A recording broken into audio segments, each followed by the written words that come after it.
શક્તિ, ભક્તિ અને આસ્થાનો ત્રિવેણી સંગમ એટલે અંબાજી.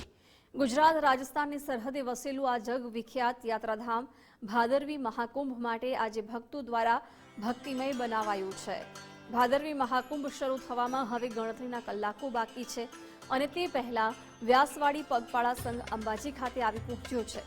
છેલ્લા 32 વર્ષથી સતત ચાલતા આ સંઘમાં વર્ષે ભક્તોની સંખ્યા વધી રહી છે.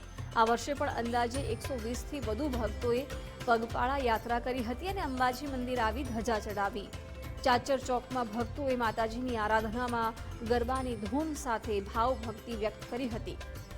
અંબાજી તરફના તમામ માર્ગો પર ભક્તોનો ધસારો જોવા મળી રહ્યો છે. અંબાજીમાં બોલ મારી અંબે, જય જય અંબેના નાદ સાથે અરવલ્લી ગિરિમાળાઓ ગુંજી ઉઠી છે.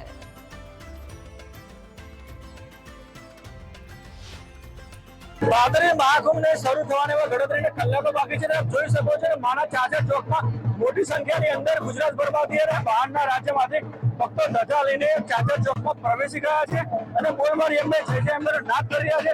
ત્યારે ચાચર ચોકની અંદર આપ જોઈ શકો છો કે માની ધજા ખોલીને મા ભક્તો બોલ મારી અંબે, જય જય અંબે સાથે માતાજીના ગરબા કરતા જોવા મળી રહ્યા છે. ગુજરાતના સૌથી મોટા શક્તિપીઠ અંબાજી ખાતે આગામી દિવસોમાં જ્યારે ભાદરવી મહાકુંભ આવી રહ્યો છે ત્યારે અંબાજી તરફના તમામ માર્ગો ઉપર ભક્તોનું ઘોડાપુર જોવા મળી રહ્યું છે.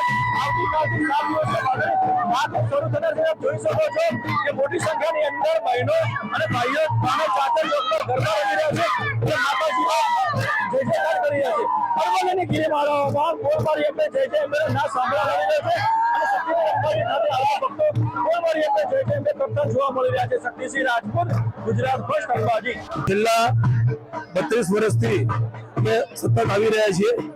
આ વખતે અમારું 32મા વર્ષમાં પ્રવેશ છે. દર વખતે અમે 9મી ધજા ચડાવીએ છીએ. આ વખતે અમે 6ના દિવસે ધજા ચડાવીશું, 7મના દિવસે આરામ કર્યો અને 8મના દિવસે માતાજીના ચોકમાં ધજા લઈને અમે માતાજીના ધામ પર અર્પણ કરવા આવ્યા છીએ. વહેલા લઈને આવવાનું મુખ્ય કારણ એક જ કે માતાજીના ચોકમાં ગરબા રમી શકીએ અને કોઈ અગવડ ના પડે એટલા માટે. પગપાળા સંઘમાં મારું આ 4થું વર્ષ છે. અમે 170 કિલોમીટરથી વધારે અમદાવાદથી ચાલીને આવ્યા છીએ અને લગભગ 7 દિવસ અમે અહીંયા પહોંચ્યા અને બહુ જ મજા કરતા આવ્યા છે. અમને જરાય થાક નથી લાગ્યો. અમે એક દિવસ અહીંયા અંબાજીમાં રાત્રિ રોકાણ કરીએ છીએ, એમ તો 2 દિવસ કરીએ છીએ.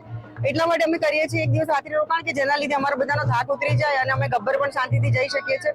અમે આજે ચાચર ચોકમાં ગરબા પણ કર્યા છે અને અમે ધજા પણ અત્યારે ચડાવીએ છીએ અને ખૂબ મજા આવી છે અને મા શક્તિના લીધે અમે બધા જ એટલા સરસ રીતે મજા કરીને અહીંયા આવ્યા છીએ અને હંમેશા માતાજી આમ જ અમને બોલાવે. જય અંબે.